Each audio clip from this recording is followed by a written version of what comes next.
Hello, and welcome to Ethical Seduction, where we help you create the sex and the relationships that you want, both in and out of the bedroom. So, Kimberly approached me a little while back and with a suggestion that those in the sex work business would likely have a lot that they could teach us about sex and seduction and really just a better understanding of human nature in general.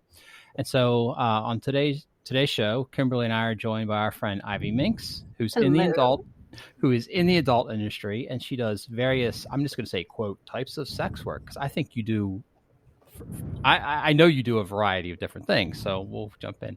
So yeah, Ivy, thank you very much for joining us today, and welcome to the show.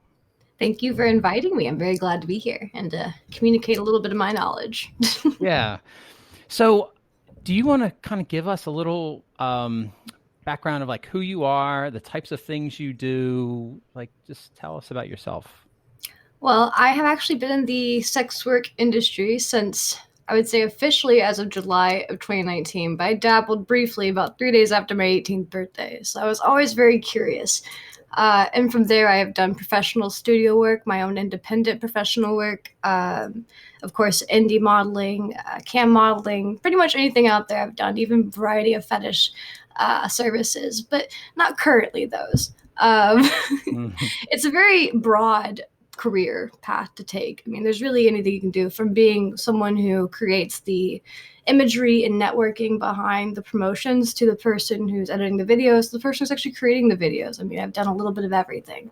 And yeah, it never surprises me. It's the things I can continue to explore. I think that if there's ever anyone's curiosity, just know that you don't have to be full frontal with it. There are so many people that do phone calls and stuff, and that's their entire gig. They never show their face. They just talk on the phone, and it's brilliant. If you have a niche for it, dabble. So can I ask kind of like what got you kind of into this business and into this direction? Like, did you do it on purpose, or did you kind of slide into it? It was like I had intentions to pursue it, but I didn't know the right way. And a friend of mine had intentions to pursue it heavily, and she was about to turn 18. And I was like, well, when you turn 18, there's this website that you can look into. And so she did. Within a month of her being 18, she invited me to come work with her at the studio. And I kind of went from there to just deciding that this is what I want. I was like, this is it. All right, if I can find a way to do it my way, that'd be even better. And I met one of my best friends, Positive Valence, who has made a lot of things possible for me, providing tech knowledge and helping me with the camera and whatnot. Oh, he's great. I know his name. I have not met him in person, but I have. It's not just you, like other people in our circle of friends. It's like he's got a very good reputation. We're a very web forward community. Yeah.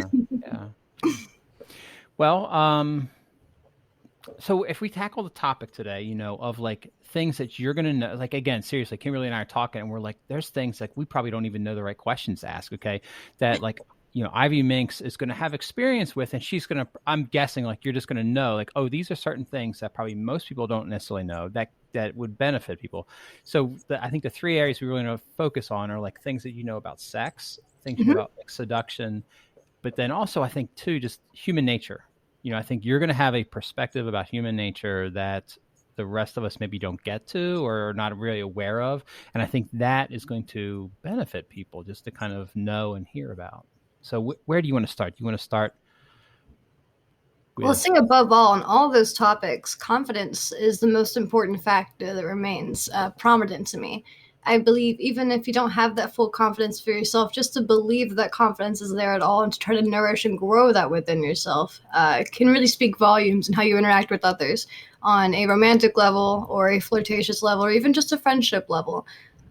Being confident in yourself. I mean, they say you have to love yourself before you love others, but it's more so having these structures and boundaries that you provide for yourself to love others, not so much the other way around per se. Maybe that's kind of my take on it recently, is that having good boundaries and confidence is the key to success in your relationships, whether that be any sort of platonic or romantic endeavor you take.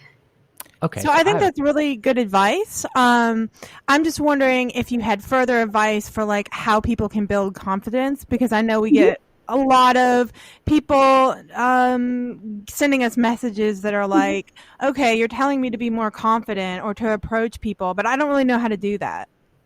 Yeah, definitely. I mean, I came from a variety of body types and confidence levels throughout my career. I mean, I started this industry weighing about 145 pounds. And the first time I shot with a professional producer, he told me if I wanted to be something, I needed to lose 20 pounds. Wow. And I was taken aback by that. And of course, I did pursue to lose that weight, not really because of what he said, but simply because I knew it was true, even though it was harsh.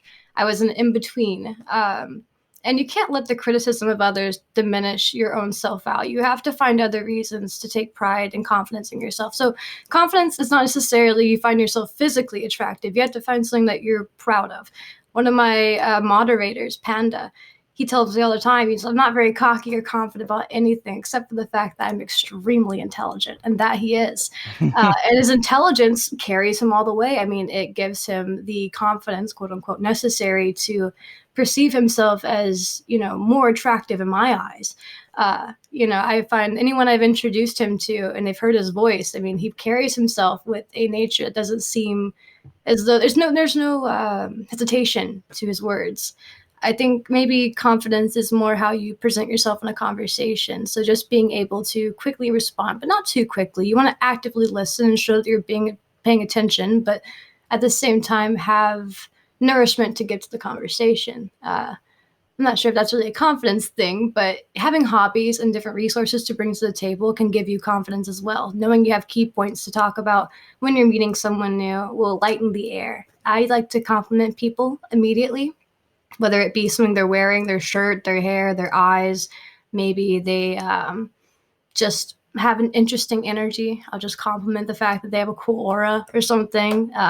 You can kind of tell. Maybe they have jewelry. I don't know. Find something you can relate to, and that's a great way to break the ice. And then continue back to relate to them, because it won't show as much that you're nervous. It'll show more that you're being attentive to them. People want to be seen just as much as you want to be seen.